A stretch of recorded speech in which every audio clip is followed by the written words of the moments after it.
Welcome to the Story Web. We hope you enjoyed today's story. Darling, I'm home. Thank God. It's Friday. This was my usual call when I entered the house at the end of the week. I'm in the bedroom. It was an unusual response. I went up to our bedroom and saw that she was finishing the last touch of her makeup. She wore the boldest makeup in the world. She was stunning. I'm going out tonight. I have a date with Jason Herbert. Don't wait up. Be back only tomorrow, she said as if it were the most natural thing in the world. All right, have a nice date, I said almost cheerfully, going downstairs. I briefly saw her astonished reflection in the mirror. I went to the fridge to grab a beer, and in the blink of an eye, she was gone, without even saying goodbye. YOUC, for me it was no surprise. Everything went exactly as I had expected. My wife is a creature of habit. She more or less always does the same thing, reacts the same way to certain events. So her strange behavior over the past 3 weeks set off alarms in my head. One evening, 2 days before the date, I waited for her to fall asleep and, after some arguing, finally managed to find her phone's password and the answers to my questions. She had been planning this date with her jerk colleague for over 2 weeks. They planned to have dinner at the Otarakis, her favorite Greek restaurant. She praised thereof Galamono lemon soup to the jerk. Then they were going to dance and end the night in a hotel, where she would present her ass to him. I loved taking my wife to the Otarakis, but she didn't know it was also my favorite spot, where I dined and entertained my clients with wine. And she couldn't have known that over the years, Theo had become a good friend of mine. It took me several hours to come up with a good plan. I end the morning. I called Theo and explained my situation. He was shocked by my wife's blatant disrespect, but couldn't stop laughing at my plan. That evening, just minutes after my wife left, I drove to the Otarakis and sneaked in through the service entrance with my secret ingredients to help Theo prepare an unforgettable dinner for my wife and the jerk. As expected, my wife ordered Theo's famous of Galamono. She kept praising her favorite dish, savoring every bite. I was glad she didn't notice my special spices.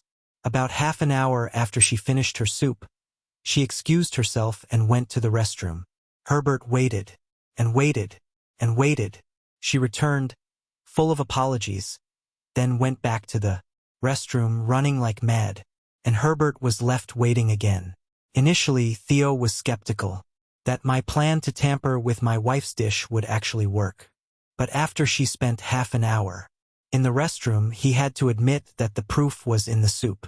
A few grams of magnesium citrate, blended perfectly with the lemon soup, and would cause explosive diarrhea within 30 to 60 minutes. I also added a bit of polyethylene glycol and some sennet to prolong her pleasure. It would be the perfect night for them to play. I went home, packed most of my clothes and some items in the car, and returned to wait for her comeback. She arrived at 2 a.m. and ran to the toilet. I was sitting in the living room when she came out 20 minutes later. So, how was your evening? I hope you managed to let off some steam. I smirked. Are you laughing at me? She screamed, wow, just wow. Oh, sorry, so how long has something been working? Laughter again. I know you're angry, Eric. Let me just explain. Go on, spill it all. I laughed at my own jokes. She did not.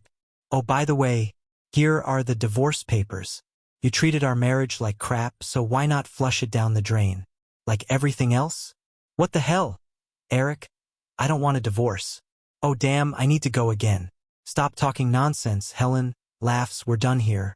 I stood up and headed for the front door. I can't stay here, it stinks. Don't forget to turn on the fan when you're done. Story 2. It was several years ago when my wife, Marcia, received her first batch of Bet's Beer shampoo. I didn't understand what all the fuss was about when she opened the package, but she was happy, and so was I. 6 brown containers of shampoo, each looking exactly like long neck beer bottles. Since then, every 6 weeks she would receive another batch. Marcia and I had been married for 22 years. We didn't have any children. We lived in comfort and affluence. I was a marketing manager at a small company that manufactured industrial drainage pumps. Marcia didn't work and never wanted to. We had no problems, either financially or personally.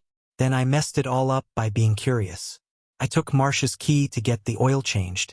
I accidentally noticed that she had 2 house keys on her keychain. I know it's not unusual, but since I only had 1 key, I couldn't help but wonder why she needed the second key. That really bothered me. So on my way home, I stopped and made a copy. I probably could have just asked her, but for some reason I didn't. For the next 2 months, I walked around with this strange key in my pocket. The first Tuesday of every month was poker night. This month it was at Parker's apartment.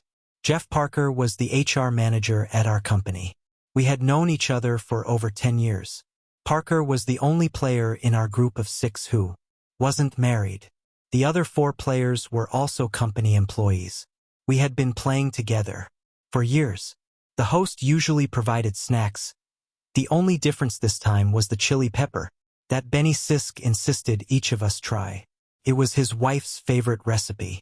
Unfortunately, about an hour later, it hit all of us hard and the bathroom became very crowded. Instead of waiting for a spot to free up, I dove into Parker's bedroom menus, the master bathroom. I finished with the toilet paper and opened the vanity to grab a spare roll. That's when everything went south. On the second shelf, prominently displayed, was a bottle of Bet's Beer shampoo. Next to the bottle was a collection of women's cosmetics that looked all too familiar. Soon after, the game broke up. The chili had gotten to all of us. Leaving, I discreetly made sure that the spare key, Marcia, had fit perfectly in Jeff's front door. The next day, I was useless at work. All I could think about were 5 questions. I knew the where, what, and who, but not the when, and I didn't want to know the why. By 5 o'clock, I had a pretty good idea of the when. It had to be Friday. The weekly sales production meeting I led ran from 9 to 11 a.m. Jeff Parker was not at that meeting. It was a long shot, but it was the best time for Marcia and Jeff's meeting. Of course, it could also happen on weekends when she went shopping or was out for some other reason. I caught myself pondering the whole situation. I wasn't looking for absolute proof, just a degree of confirmation. I left work a bit early and headed downtown. I found what I was looking for at the Far East Market. Fortunately, the Eastern cuisine stores in our area usually have a range of Indian goods. For $10, I bought 3 jars of henna tattoo ink guaranteed to last 7 to 10 days. Would it work? I had no idea. Actually, I was eager to try a .80 home. Everything was normal. At that point, I avoided any confrontation, but knew it was inevitable soon. Now I faced a new dilemma. What was I going to do after the grand reveal? Another sleepless night, and soon as I weighed all my options and urine for sleep that came slowly. On Thursday morning, I did something I never thought I would. I called a headhunter. I had never really used their services before, but now everything had changed. The guy I chose was the one I felt most comfortable with. We updated my resume over the phone and I narrowed it down to either Charlotte or Huntsville. I told him to call me back no earlier than Friday afternoon. I didn't want him to bother me to death. That day, Jeff Parker had a charity meeting for employees. I took advantage of this to go to his house and do the dirty work. Surgical gloves were necessary. I poured all 3 cones of henna into the shampoo bottle and left with a broad smile. After dinner, I spent the remainder of the evening on the computer. Things that previously didn't concern me suddenly became important. When I went to bed, it was already very late. The next morning, I noticed Jeff leaving the building as I started my weekly meeting. The day promised to be interesting. At noon, I wandered into the HR department to see if Jeff was available for lunch. I feigned the greatest surprise when his secretary informed me that Jeff had urgent family matters and would be in Baltimore all the next week. On my way back to my office, I wondered if my wife would make a similar call to me or if she would be waiting for me at home. For lunch, I had a bento box of sushi. My headhunter arranged 3 potential interviews for me, 2 in Charlotte and 1 in Huntsville. I told him to schedule the Alabama interview for Monday. and informed my boss that I would take the day off. I spent the rest of the day getting my finances in order and killing time. When I returned home, Marcia was sitting at the kitchen table with a cup of coffee in her hands, wearing old sweepins. Her light hair was partially dyed with dark red henna, which also ran down her face and neck. She had let her hair air dry and hadn't combed it. Turned out she had tried to wash the dye off her face, but it hadn't worked. The parts of her skin that weren't stained were marked with red spots from vigorous rubbing. I got the impression she wanted to say something, but nothing came out of her lips. She didn't notice how I smiled as I turned and walked out the door. I planned to have a nice ribeye for dinner. I think I like Huntsville. Thank you for being with us and listening until the end.